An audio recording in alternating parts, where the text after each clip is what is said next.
Percentage पर कुछ भी कहने से इनकार कर दिया।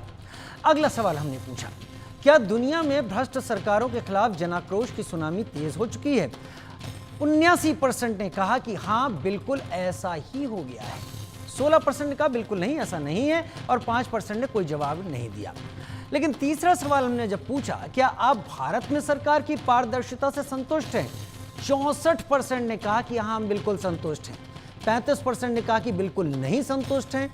1% ने इस पर कोई भी जवाब देने से मना कर दिया। मेरे साथ दो खास मेहमान जुड़ने वाले हैं। मेरे साथ Arvind Singh Tejawat, professor international affairs expert, और ब्रिगेडियर विनोद दत्ता, रक्षा विशेषज्ञ के तौर पर मेरे साथ इस वक्त जुड़ रहे हैं। सबसे पहले प्रोफेसर अरविंद सिंह तेजावत, श्रीलंका, बांग्लादेश और अब नेपाल, लेकिन इसके बाद सीधे फ्रांस में ये आग दिख रही है, उसके बाद ये आग दिखाई पड़ रही है इंग्लैंड में, यूके में दिखाई पड़ रही है। क्या सत्ताओं को उखाड़ फेंकने की जनता की ये कोशिश जनता के बल पर आपको दिखाई देती है, या फिर आपको लगता है कि पूरी दुनिया में सत्ताओं को अस्थिर करने की ये कोशिश किसी डीप स्टेट या किसी अपने सोचे समझे मोटिव के तहत सामने आ रही है? यह तो हमें मानना पड़ेगा कि डीप स्टेट को तभी प्लेटफॉर्म मिलता है किसी भी नेशन में जब तक कि वहां ऐसी संभावनाएं हो। तो पूरी तरीके से डीप स्टेट काम करता है यह तो नहीं है। खासकर नेपाल के बारे में कोई भी डीप स्टेट नहीं है, क्योंकि ना चाइना है, ना अमेरिका है, ना भारत है। तो डीप स्टेट की कुछ पर्टिकुलर सोसाइटीज के लिए बात सच नहीं हो सकती है। बांग्लादेश को लेकर ये पार्शियल आरोप जरूर लगे हैं, खासकर जो प्रीवियस जो प्राइम मिनिस्टर थे उनके बेटे ने ऐसा आरोप लगाया था अमेरिका को संकेत करके। और जहां तक पूरी दुनिया में ये प्रोटेस्ट वगैरह हो रहे हैं, तो 1968 में स्टूडेंट मूवमेंट शुरू हो गया था, और उस स्टूडेंट मूवमेंट के बाद में पोस्ट मॉडर्निज्म की शुरुआत होती है।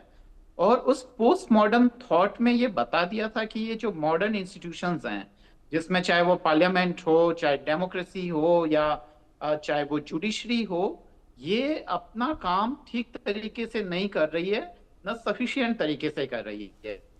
1968 में ही कम्युनिज्म या मार्क्सवाद या वामपंथ के पतन की घोषणा तय हो गई थी। जो कुछ नए विचारक थे, अल्थुसर वगैरह, इन्होंने भी कह दिया था कि ये खासकर जो कम्युनिस्ट देश हैं वो ठीक से काम नहीं कर रहे हैं। दरिदा, फूको वगैरह उन्होंने भी साफ कर दिया था। स्टूडेंट मूवमेंट के बाद में जब ये लोग पेरिस यूनिवर्सिटी में पढ़ रहे थे, तब उन्हें पता चल गया था कि ये जो मार्क्सवादी शासन है वो बहुत लंबा नहीं चलने वाला है।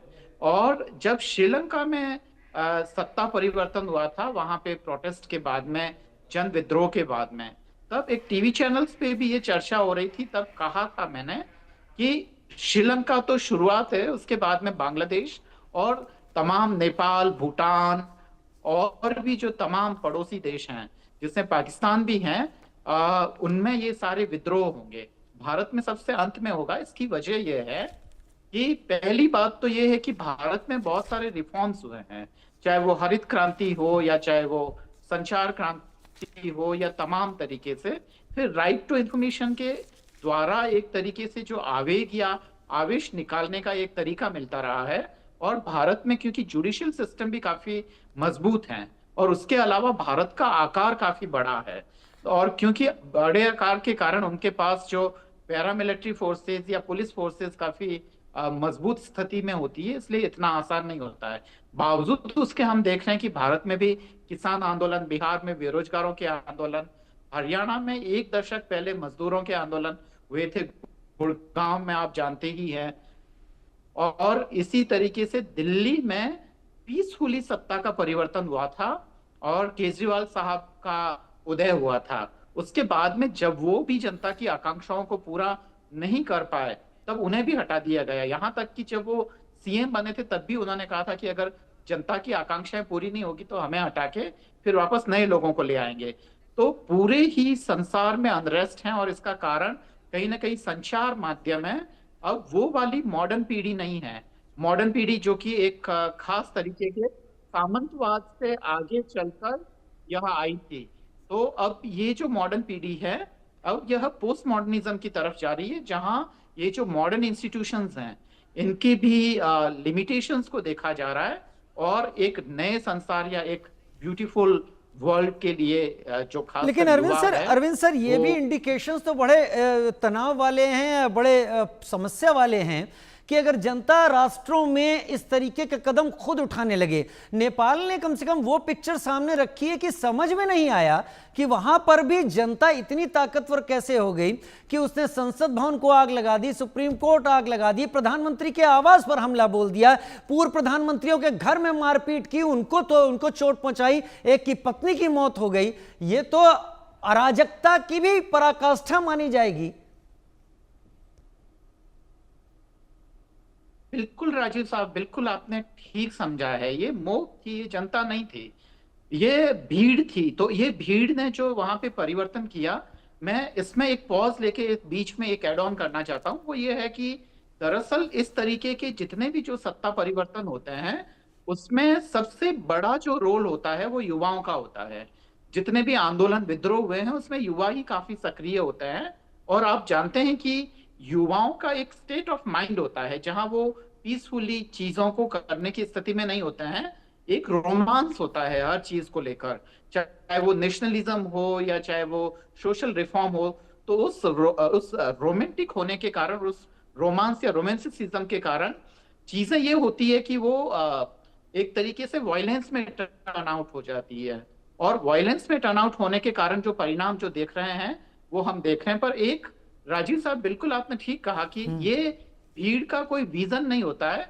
अगर इस भीड़ का कोई विजन नहीं होगा तो फिर कोई नया नव निर्माण होगा या कोई नया शासन तंत्र या नया सत्ता तंत्र तैयार होगा जो जनता के हित में काम करे। मेरे पास एक और सवाल है आपके लिए अरविंद सर, मैं आऊंगा आपके पास, लेकिन ब्रिगेडियर विनोद दत्ता भी सीनियर डिफेंस एक्सपर्ट के तौर पर हमारे साथ जुड़ गए हैं।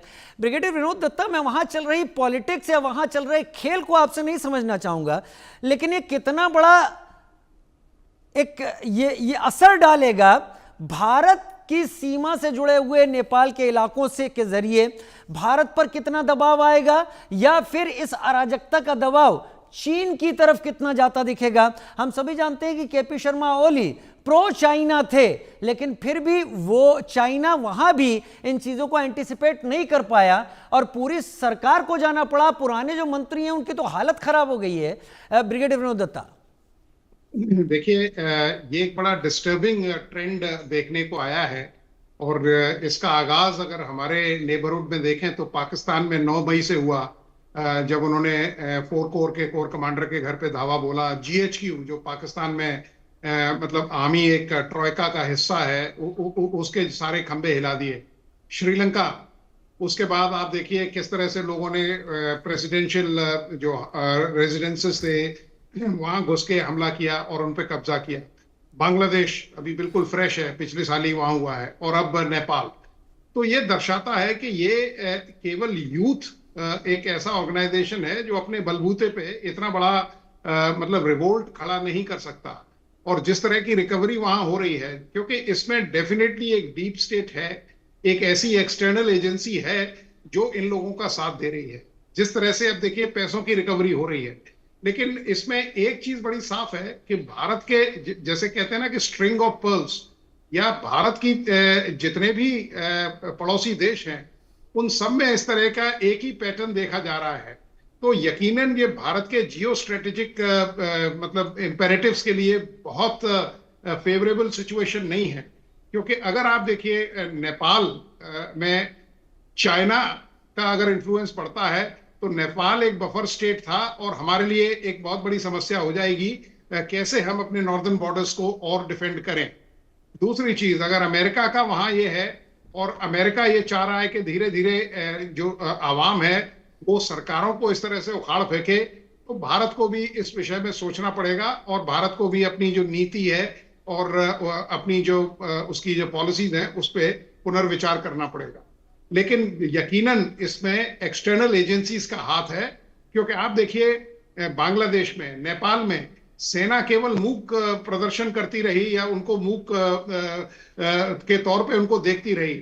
मैं समझता नहीं हूं कि साहब कोई भी एक प्रोफेशनल आर्मी हो, नेपाल की आर्मी एक प्रोफेशनल आर्मी है, वो अगर नेशनल असेट्स को जलाया जा रहा है लोगों को, मैं मान सकता हूं कि साहब पॉलिटिकल लीडरशिप से आपकी नाराजगी है, आपने ठीक है उनके घर जला दिए, उनकी प्रॉपर्टी को नष्ट कर दिया, लेकिन नेशनल असेट्स को जलाना, सुप्रीम कोर्ट में इतने केसेस जो चल रहे थे उनको जला देना और ऐसी चीजों को जला देना जिससे कि सारे साक्ष्य खत्म हो जाएं, ये बताता है कि किस तरह से इसमें एक जो एक्सटर्नल पावर्स हैं वो इन्वॉल्व हैं। तो ये एक बहुत बड़ा चिंता का विषय है और भारत की इंटेलिजेंस एजेंसी और भारत की डिप्लोमेसी को और भारत की लीडरशिप को अब बहुत चौकन्ना होने की जरूरत है, क्योंकि अगर हमने यूथ को काबू नहीं किया, देखिए जहां भी आपने देखा इन जो नेबरिंग स्टेट से, वहां यूथ की जो मैं समझ पा रहा हूं ब्रिगेडियर विनोद दत्ता आप इशारा किस तरफ कर रहे हैं। प्रोफेसर अरविंद सिंह तेजावत, क्या इशारा मैं सही समझ रहा हूं ब्रिगेडियर विनोद दत्ता को कि ये एक तरीके से एक टेस्ट हो रहे हैं जो श्रीलंका